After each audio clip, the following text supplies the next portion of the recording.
Good morning student. देखो Pune life science YouTube channel पर आप सभी का फिर से स्वागत है। आज हम क्या बोलते हैं कि डाइजेस्टिव सिस्टम के पार्ट सेकंड के बारे में स्टडी करेंगे। और जो पार्ट सेकंड है उसमें अपने पढ़ेंगे डाइजेस्टिव ग्लैंड यानी पाचक ग्रंथियों के बारे में, एवं एब्जॉर्प्शन यानी अवशोषण कैसे होता है, और डाइजेशन यानी पाचन कैसे होता है, कि किस पार्ट में कैसे कैसे पाचन होता है, उनके बारे में स्टडी करेंगे। और आज का जो टॉपिक है बहुत ही इंपॉर्टेंट टॉपिक है। ये सभी प्रकार के कंपटीशन एग्जाम जैसे RPSC first grade, RPSC second grade, net के अंदर, जेट आईसीआर के अंदर, लैब असिस्टेंट के अंदर, रेलवे एग्जाम के अंदर, और जैसे बोर्ड क्लासें क्लास 11th हुई, और जैसे बीएससी एमएससी के स्टूडेंट हैं उनके लिए भी काफ़ी यूजफुल और हेल्पफुल है। तो अब आइए डाइजेस्टिव सिस्टम पे। तो सबसे पहले अपने जैसे स्टडी करते हैं पाचक ग्रंथियों के बारे में।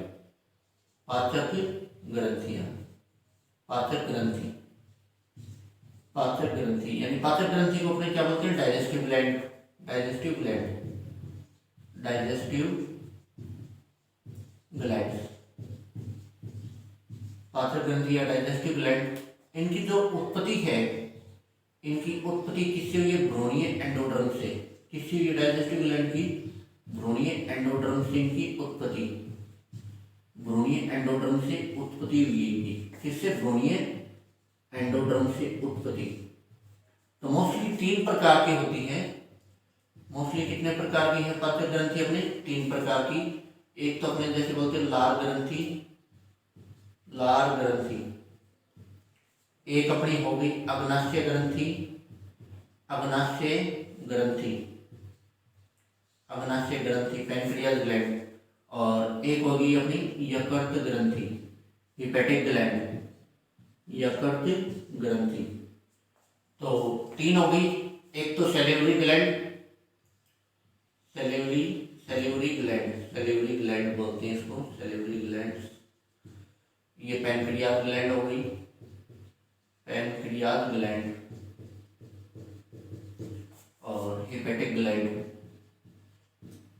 हिपेटिक ग्लैंड, हिपेटिक ग्लैंड बोल दो इसको, यकृत ग्रंथि या लिवर ग्लैंड बोल दो, हिपेटिक ग्लैंड बोल दो। अब जो लार ग्रंथि है तो अपने 1 बाई 1 पढ़ेंगे। जैसे अपने सबसे पहले पढ़ते हैं किसके बारे में? 3 हो गई लार ग्रंथि, अग्नाशय ग्रंथि। अग्नाशय ग्रंथि जैसे हमने बात करें लार ग्रंथि कैसी होती है? लार ग्रंथि, लार ग्रंथि अपने को पता है कैसी होती है? एक्सोक्राइन, वही स्त्रावी होती है। कैसी होती है ये? वही स्त्रावी, एक्सोक्राइन होती है, एक्सोक्राइन होती है। कैसी थी? वही स्त्रावी यानी एक्सोक्राइन। और जो लार ग्रंथि होती है तो लार ग्रंथि को भी कितनी होती है? मनुष्य में 3 जोड़ी होती है, 3 जोड़ी लार ग्रंथि होती है, 3 जोड़ी लार ग्रंथि पाई जाती है। किसमें? मनुष्य के अंदर 3 जोड़ी लार ग्रंथि। कौन कौन सी होती है? एक तो होती है अपनी क्या बोलते हैं अधोजिह्वा, अधोजिह्वा लार ग्रंथि, अधोजिह्वा लार ग्रंथि। अधोजिह्वा लार ग्रंथि है तो इसको अपन बोल देंगे सबलिंगुअल, सबलिंगुअल, सबलिंगुअल ग्लैंड बोल देंगे, सबलिंगुअल ग्लैंड। स्थिति कहाँ पे होती है? कहाँ पे होती है अधोजिह्वा? ये जीभ के नीचे होती है। कहाँ पे होती है? जीभ के नीचे स्थित होती है। अपनी जो जीभ होती है जीभ के नीचे स्थित होती है, जीभ के नीचे स्थित होती है। कौन सी? अधोजिह्वा लार ग्रंथि। और इसकी जो नलिका होती है, इसकी नलिका को बोलते हैं रिविनस की नलिका। इसकी नलिका को क्या बोलते हैं? रिविनस की नलिका। इसकी नलिका को बोलेंगे अपने रिविनस की नलिका। तो पहली जैसे अपने बात करें अधोजिह्वा लार ग्रंथि, 3 जोड़ी होती है मनुष्य में लार ग्रंथि। अधोजिह्वा जीभ के नीचे स्थित होती है, इसकी नलिका को बोलते हैं रिविनस की नलिका, सबलिंगुअल ग्लैंड। अब इसमें अपने जैसे सेकंड बात करते हैं लार ग्रंथि की, तो सेकंड लार ग्रंथि होती है वो होती है अपनी पैरोटिड ग्लैंड। सेकंड कौन सी होती है? अपनी पैरोटिड ग्लैंड। जैसे अपने बात करें सेकंड कौन सी हो जाएगी बेटा? Parotid gland. यानी अपने बी बात करें इसमें पैरोटिड पैरोटिड लार ग्रंथि, पैरोटिड लार ग्रंथि, ये बेटा सबसे बड़ी लार ग्रंथि होती है, सबसे बड़ी लार ग्रंथि, सबसे बड़ी लार ग्रंथि, पैरोटिड लार ग्रंथि सबसे बड़ी लार ग्रंथि होती है। पोजीशन कहाँ होती है? कानों में, कानों के नीचे स्थित होती है, कानों के नीचे, कानों के नीचे स्थित होती है। और इसकी जो नलिका होती है, यानी स्टेंसन की नलिका बोलते हैं, इसकी नलिका क्या होती है? स्टेंसन की नलिका, इसकी नलिका कहलाती है स्टेंसन की नलिका। एक जो तीसरी लार ग्रंथि होती है उसको बोलते हैं, यानी सब मैक्सिलरी, यानी जो तीसरी है उसको बोलते हैं अधोमैंडिबुलरी, अधोमैंडिबुलरी, या अपने इंग्लिश बोलो तो सब मैक्सिलरी ग्लैंड। तो पोजीशन कहाँ होती है? ऊपरी व निचले जबड़े के, ऊपरी व निचले जबड़े के, ऊपरी व निचले जबड़े के जोड़ के पास स्थित होती है, ऊपरी व निचले जबड़े के जोड़ के पास ये स्थित होती है। इसकी नलिका क्या कहलाती है? वार्टन की नलिका, वार्टन की नलिका, वार्टन की नलिका कहलाती है। तो ये तो अपनी बात हो गई लार ग्रंथियों की। और फिर जो लार होती है, लार की जैसे अपने बात करें तो लार की पीएच कितनी होती है? लार की पीएच होती है 6.8, लार की पीएच कितनी? 6.8। और लार में एंजाइम कौन से होते हैं? लार के अंदर एंजाइम एक तो पाया जाता है लाइसोजाइम। तो लाइसोजाइम किसका कार्य करता है? कीटाणुनाशक का। लार में एंजाइम कौन सा? लाइसोजाइम, कीटाणुनाशक का। और एक एंजाइम पाया जाता है, यानी टाइलिन। तो टाइलिन का कार्य क्या होता है? ये स्टार्च को माल्टोस में तोड़ता है। स्टार्च को किस में कन्वर्ट करेगा? माल्टोस में। स्टार्च को माल्टोस में कन्वर्ट करने का कार्य करता है कौन? टाइलिन। स्टार्च को माल्टोस में कन्वर्ट करने का कार्य करता है टाइलिन एंजाइम। किस में पाया जाता है? लार में। तो लार में एक तो टाइलिन एंजाइम होता है, एक लाइसोजाइम होता है। लाइसोजाइम कीटाणुनाश का कार्य करता है, टाइलिन स्टार्च को माल्टोस में तोड़ता है। तो ये अपने बात हो गई किसकी? लार ग्रंथि की। लार ग्रंथि के बाद बात करते हैं सेकंड अग्नाशय ग्रंथि की। अग्नाशय ग्रंथि, अग्नाशय ग्रंथि की बात करते हैं सेकंड।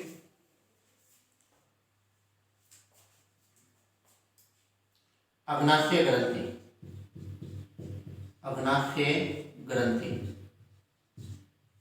यानी पेनक्रियाज ग्लैंड, पेनक्रियाज ग्लैंड।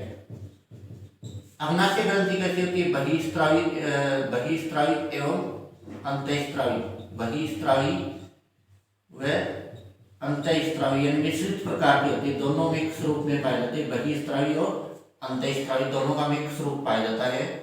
और यानी इसको अपने मिश्रित भी बोल सकते हैं। कैसी होती है? मिश्रित ग्रंथि भी बोल सकते हैं, कि बहिस्त्रावी और अंतःस्त्रावी दोनों रूप इसमें पाए जाते हैं। तो इसमें जैसे इसको बात करें बहिस्त्रावी और अंतःस्त्रावी, तो बहिस्त्रावण का कार्य है वो तो करता है एसिनी के द्वारा, और अंतःस्त्रावण वो लैंगरहैंस की दीपिकाओं द्वारा, लैंगरहैंस की दीपिकाएं, ये तो अंतःस्त्रावी होती हैं। अंतःस्त्रावी भाग होता है लैंगरहैंस की दीपिकाएं, और इसका जो बाह्य स्त्रावी है भाग होता है वो होता है एसिनी के द्वारा। एसिनी आपस में मिलकर बनाएंगी एसिनी की नलिका, एसिनी की नलिका या सेंटोरिनी नलिका बोल देते हैं। सेंटोरिनी दोनों नाम दे सकते हैं, एसिनी की नलिका या सेंटोरिनी बोल देते हैं। और इसकी जो प्रमुख अग्नाशयी नलिका है, प्रमुख अग्नाशयी नलिका उसको अपने बोलते हैं विरसंग नलिका, विरसंग नलिका। पियर्सन नलिका। और ये जो एसिनी होती है ये किसका सिक्रेशन करती है? अग्नाशय रस का। यानी इससे कौन सा रस स्रावित होता है? अग्नाशय रस, पैनक्रियाटिक जूस, अग्नाशय रस। लैंगरहैंस की दीपिका इसमें 3 प्रकार की कोशिकाएं पाई जाती हैं। एक तो होती है अल्फा सेल, एक बीटा सेल और एक delta cell.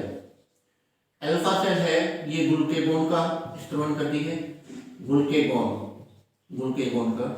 Beta cell insulin का स्त्रवण करेगी, इंसुलिन हार्मोन का। जबकि डेल्टा सेल सोमेटोस्टेटिन का सिक्रेशन करती है। तो 3 हो गई बेटा, अल्फा, बीटा और डेल्टा। अल्फा ग्लूकेगोन का सिक्रेशन करेगी, बीटा सेल इंसुलिन का, जबकि डेल्टा सोमेटोस्टेटिन का। और एसिनी होती है ये बहिस्त्रावी भाग है। कैसा है?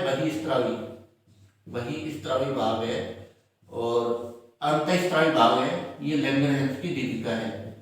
ये अंतःस्त्रावी भाग है लैंगरहैंस की दीपिका। तो ये अपनी हो गई किसकी? बात करते हैं अग्नाशयी ग्रंथि के बारे में। और जो अपने जैसे बात करें इसमें जो थर्ड अपनी होती है यकृत। तीसरा कौन सा होता है बेटा? यकृत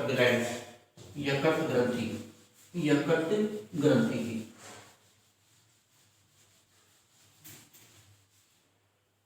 तीसरी बात करते हैं यकृत ग्रंथि।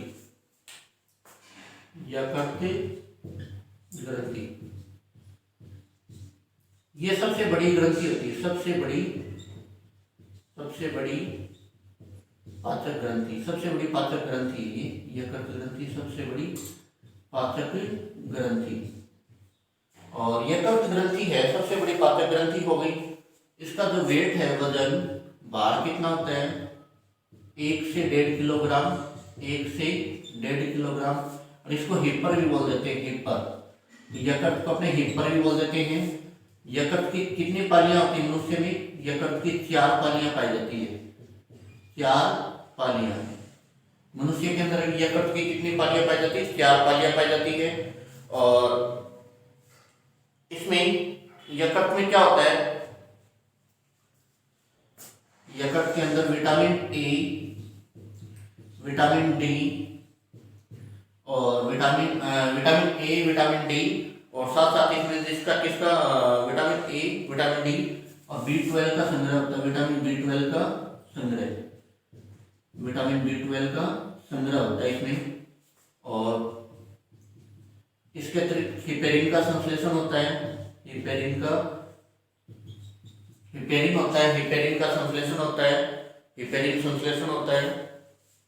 का संश्लेषण। तो ये तो बात हो गई अपनी लाल ग्रंथियों के बारे में, पाचक ग्रंथियों के बारे में। हमने पढ़ा लाल ग्रंथि, अग्नाशय ग्रंथि और यकृत ग्रंथि। अब उसके बाद जैसे अपने बात करते हैं जो पाचन होता है, पाचन कैसी प्रोसेस है, पाचन कैसे होता है और पाचन की क्या प्रक्रिया है। तो जैसे पाचन करें, पाचन यानी डाइजेशन। पाचन को सिंपली अपने बोल देते हैं डाइजेशन। पाचन होता क्या है? भौतिक रासायनिक प्रक्रिया है ये, भौतिक और रासायनिक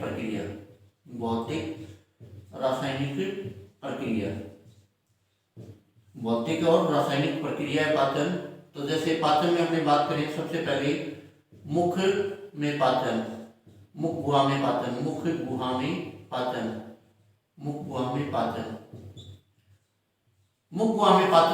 में क्या होता है? जटिल भोज्य पदार्थ। मुख गुहा में क्या होता है? जटिल भोज्य पदार्थ,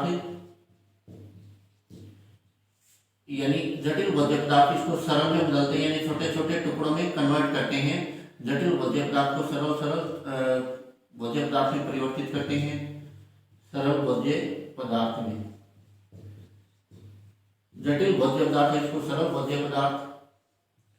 और इसमें क्या होता है? मुख गुहा में लार पाई जाती है, और लार का स्त्रवण होता है, लार स्त्रवण होती है मुख गुहा में, लार स्त्रवण। लार के अंदर क्या होता है? श्लेष्मा। लार में क्या होता है? श्लेष्मा। और श्लेष्मा क्या करेगा? भोजन को लसलसा, भोजन को क्या कर देगा? लसलसा यानी भोजन को छोटे छोटे टुकड़ों में बदल देगा श्लेष्मा, और यानी चबाने योग्य बना देगा लसलसा। तो मुखवा में जो भोजन है उसको अपने बोलते हैं बोलस। भोजन के प्रारूप को क्या बोलेंगे? बोलस। मुखवा में भोजन के प्रारूप को क्या बोलते हैं? बोलस बोलते हैं। इसके अतिरिक्त इसके अंदर लार पाई जाती है। लार, तो लार की पीएच मैंने बताई दी आपको कितनी होती है? 6.8। एंजाइम कौन सा होता है? टाइलिन और लाइसोजाइम।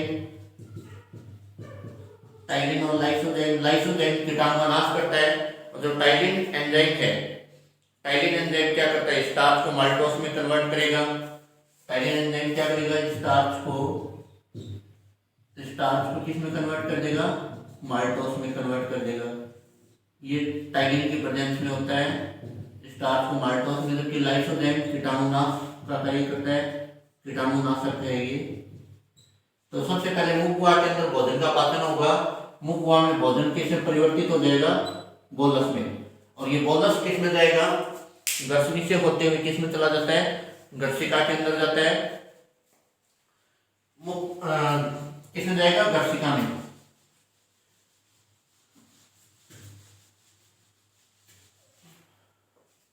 ये किस में जाता है? ग्रसिका के अंदर। ग्रसिका यानी ईसोफेगस। ईसोफेगस में कोई पाचन नहीं होता, कोई पाचन नहीं, पाचन की क्रिया नहीं होती ईसोफेगस में। और इसमें क्या होता है? कर्माकुंचन द्वारा ये आगे की तरफ बढ़ता है। कर्माकुंचन गति द्वारा किसमें आएगा? अमाशय में। कर्माकुंचन गति द्वारा ये बोलस किसमें आ जाता है? अमाशय में। अमाशय के अंदर जैसे ही आएगा ये, तो अमाशय के अंदर गैस्ट्रिन हार्मोन पाया जाता है। गैस्ट्रिन ये किस पे क्रिया करेगा? अमाशय में क्या पाया जाता है? गैस्ट्रिन कार्य करेगा जठर ग्रंथि पे।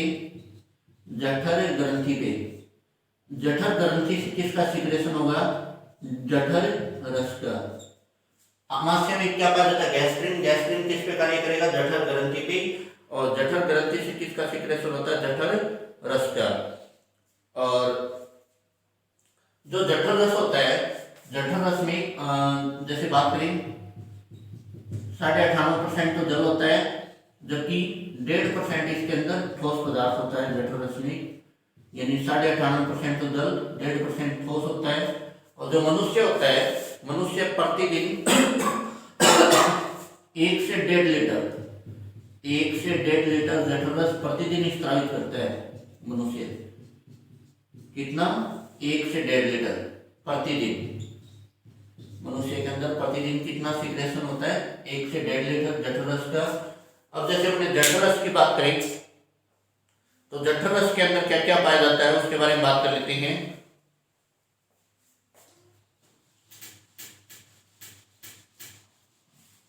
जो जठर रस होता है, जठर रस के अंदर एक तो होती है ऑक्जेंटिक सेल्स।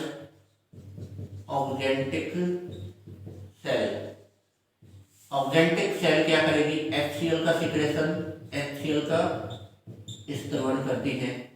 ऑक्जेंटिक सेल क्या करती है? HCl का स्त्रवण। और ये जो HCl है ये क्या करता है? जो प्रोरेनिन होता है,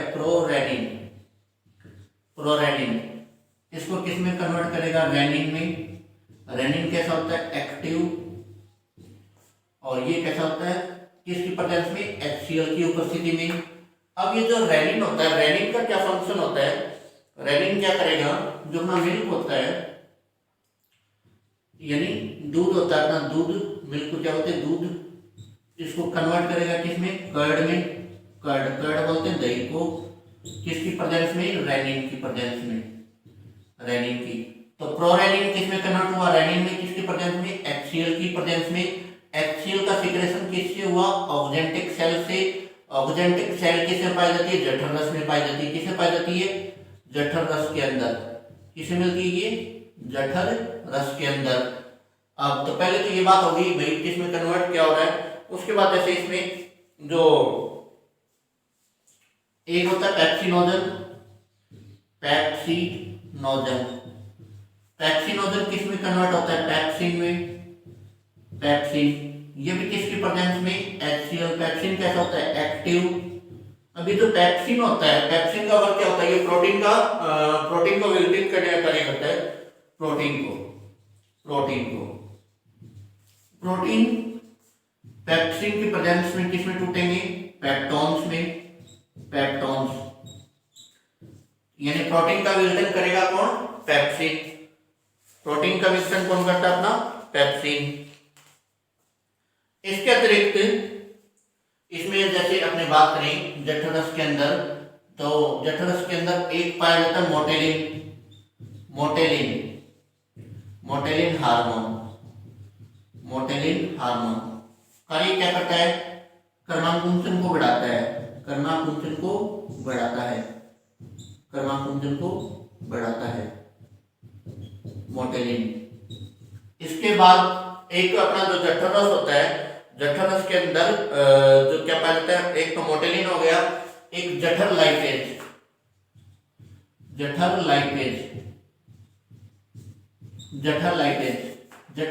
पाया जाता है बच्चों में। और ये क्या कार्य करता है? वसा का पायसीकरण। और पायसीकरण क्या होता है? पायसीकरण होता है यानी वसा के जो बड़े अणु हैं उनको छोटे अणुओं में तोड़ना। बड़े अणु किस में कन्वर्ट हो जाएंगे? छोटे अणुओं में। वसा के बड़े अणु किस में कन्वर्ट होते हैं? छोटे अणुओं में। इसी को बोलते हैं वसा का पायसीकरण।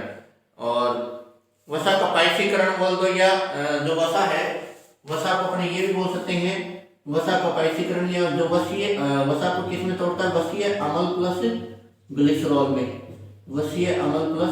ग्लिसरॉल में। ये वसा का विघटन कौन करता है? जठर लाइपेज।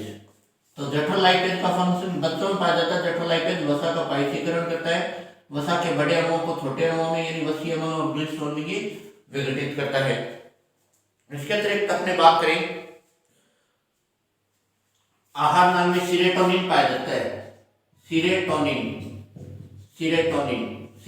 क्या करता है? जठर रस का स्त्रवण कम करता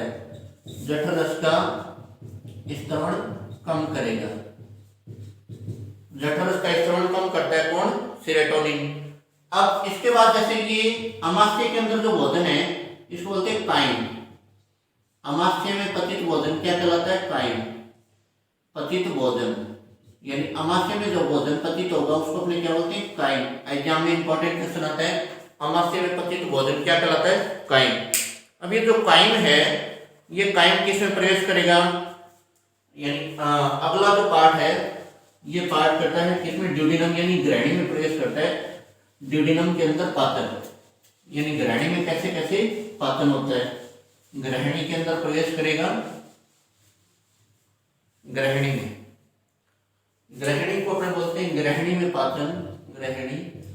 ग्रहणी या ड्यूडिनम में पाचन। ग्रहणी में पाचन। तो ग्रहणी में जो पाचन होता है, तो ग्रहणी में 3 प्रकार के रस पाए जाते हैं। एक तो होता है पीतरस हो गया, एक अग्नाशयी रस,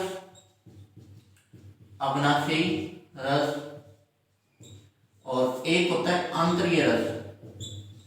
पीतरस, अग्नाशय रस और आंतरीय रस, 3 प्रकार के रस हो गए ग्रहणी में पाचन में।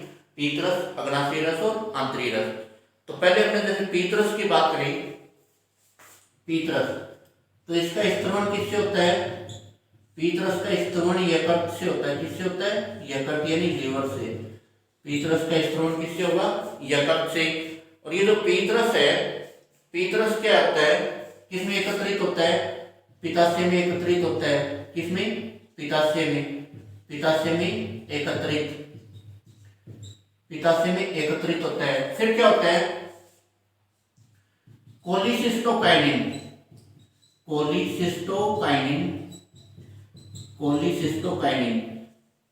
ये कार्य करेगा किस पे? कोलिसिस्टोकाइनिन करता है पित्ताशय पे कार्य, और कोलिसिस्टोकाइनिन पित्ताशय पे कार्य करेगा। तो जो पीतरस है, पीतरस किस में प्रवेश कर जाएगा? ग्रहणी में। अब अपने को पता है कोलिसिस्टोकाइनिन है, ये जो कोलिसिस्टोकाइनिन है, कोलिसिस्टोकाइनिन किस पे कार्य करेगा, पित्ताशय पे। तो पीतरस किस में प्रवेश करेगा, ग्रहणी के अंदर। और पीतरस का माध्यम कैसा होता है, पीतरस का माध्यम क्षारीय माध्यम होता है। पीतरस कैसा माध्यम प्रदान करता है, क्षारीय माध्यम, क्षारीय माध्यम। और पीतरस के अंदर एक इंपॉर्टेंट चीज क्या है, पीतरस में कोई भी पाचक एंजाइम नहीं पाया जाता, पाचक एंजाइम अनुपस्थित होते हैं, पाचक एंजाइम एब्सेंट होते हैं किसमें, पीतरस में। पीतरस के अंदर कोई भी पाचक एंजाइम नहीं पाया जाता। पीतरस के अंदर पाए जाते हैं पीत लवण और पीत वर्धक। पीतरस में क्या प्रेजेंट होता है, पीत लवण व पीत वर्धक, पीत वर्धक। पीतरस में क्या प्रेजेंट होता है, पीत लवण व पीत वर्धक। तो पीत लवण कौन कौन से होते हैं,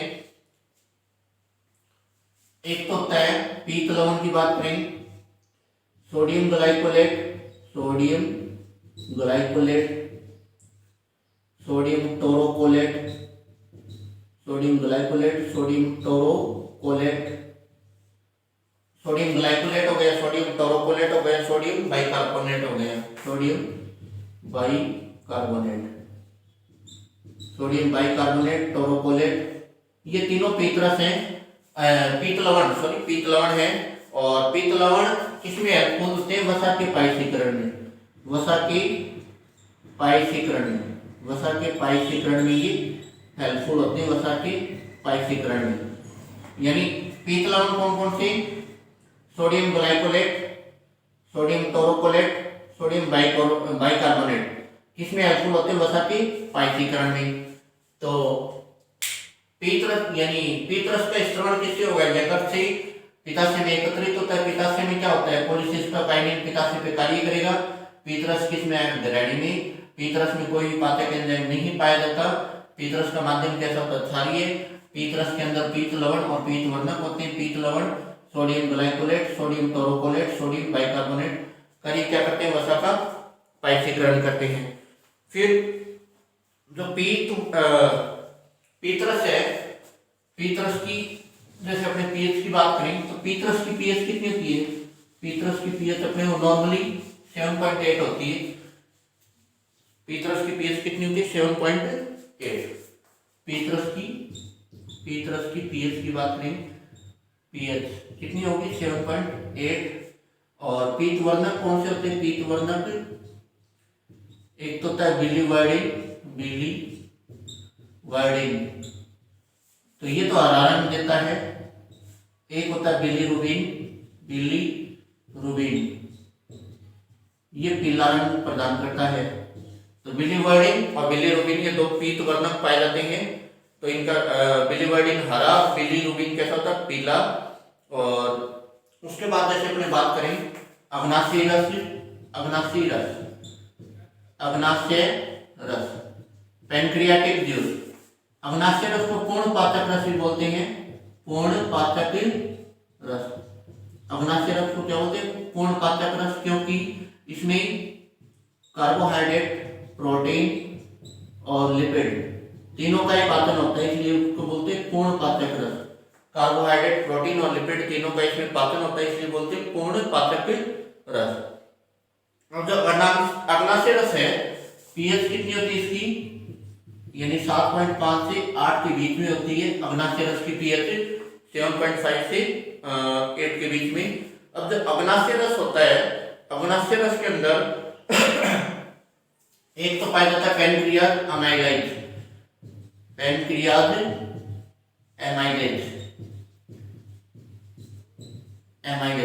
तो पैनक्रियाज एमाइलेज क्या करता है, स्टार्च को कन्वर्ट करेगा किसमें, माल्टोस में, स्टार्च को माल्टोस में, पैनक्रियाज एमाइलेज। एक किसे पाया जाता है, पैनक्रियाज लाइपेज, पैनक्रियाज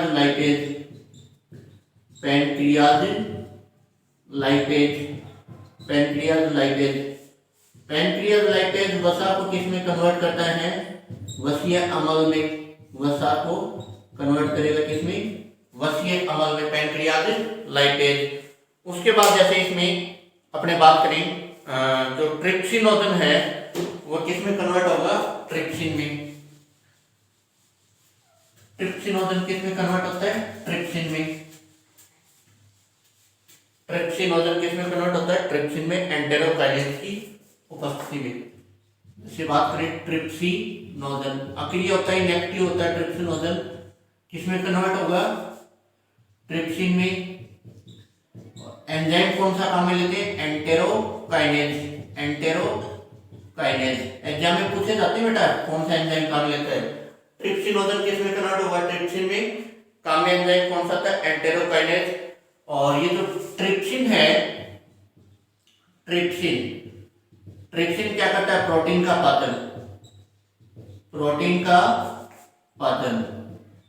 प्रोटीन का पाचन में ट्रिप्सिन का योगदान होता है। और एक होता है काइमोट्रिप्सिनोजन।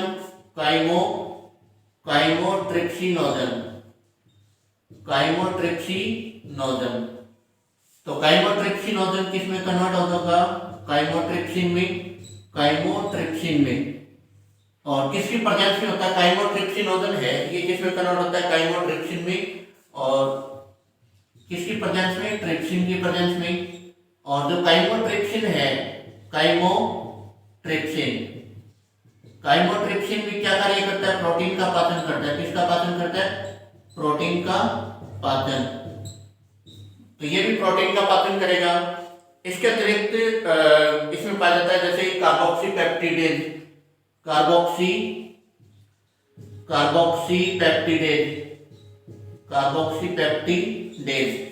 ये कार्बोक्सिलिक ग्रुप का पाचन करता है। कार्बोक्सिलिक ग्रुप को डाइजेस्ट करेगा कार्बोक्सीपेप्टिडेज। डाइजेस्ट करता है कार्बोक्सीपेप्टिडेज किसको? कार्बोक्सिलिक ग्रुप को। इसके अतिरिक्त इसमें न्यूक्लियस पाया जाता है। न्यूक्लियस डीएनए आरएनए का डाइजेशन करेगा।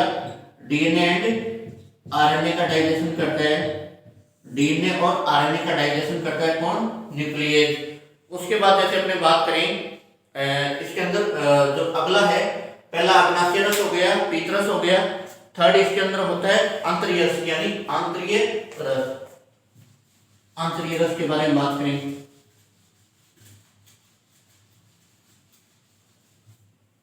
थर्ड होता है इसमें आंतरीय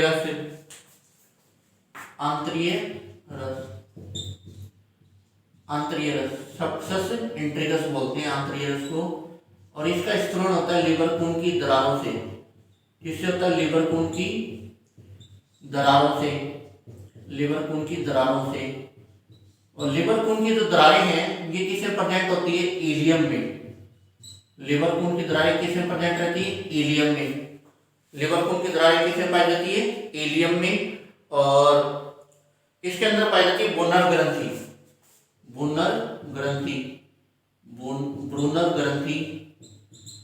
ब्रूनर ग्रंथि का कार्य क्या होता है? श्लेष्मा का सीक्रेशन करती है। किसका? श्लेष्मा का स्त्रवण करती है। ब्रूनर ग्रंथि श्लेष्मा का सीक्रेशन करती है। ब्रूनर ग्रंथि श्लेष्मा का सीक्रेशन करेगी। इसके बाद एंटेरोकाइनिन, यानी इसमें क्या होता है? एंटेरोकाइनिन है। एंटेरोकाइनिन क्या करेगा? आंतरीय ग्रंथियों पर क्रिया करेगा। आंतरीय ग्लैंड पर एंटेरोकाइनिन करता है किस पे? आंतरीय ग्रंथियों पर क्रिया। और आंतरीय ग्रंथियां क्या करती हैं? आंतरीय रस को सीक्रेट करती है।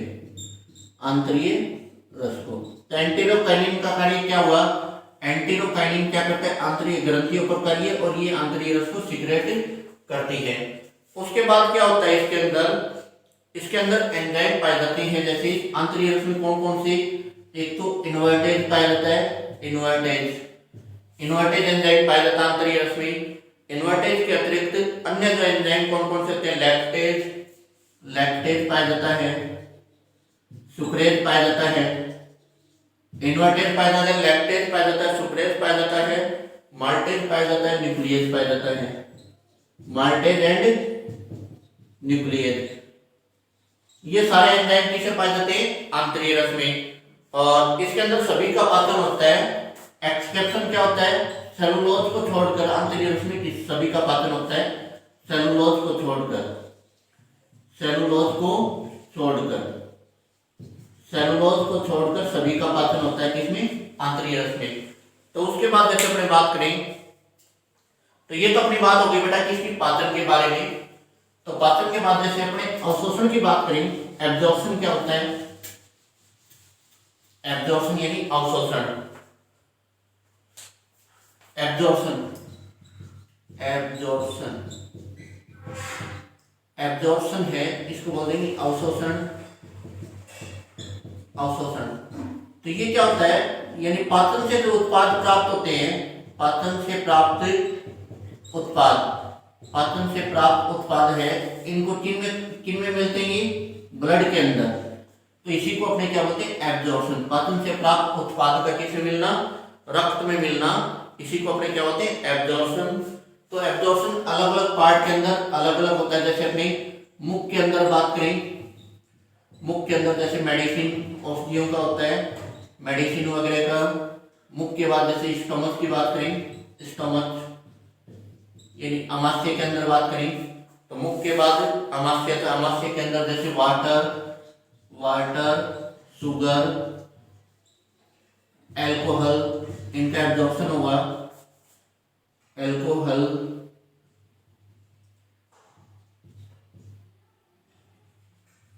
वाटर, शुगर, एल्कोहल, इनका एब्जॉर्प्शन होता है।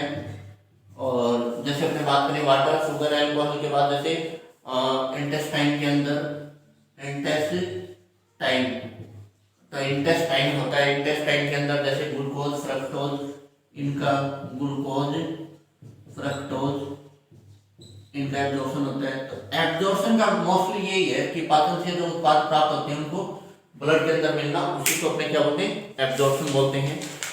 एब्जॉर्प्शन के बाद अगला होता है स्वांगीकरण। नेक्स्ट क्या होता है? स्वांगीकरण, एसिमिलेशन। स्वांगीकरण, एसिमिलेशन, स्वांगीकरण,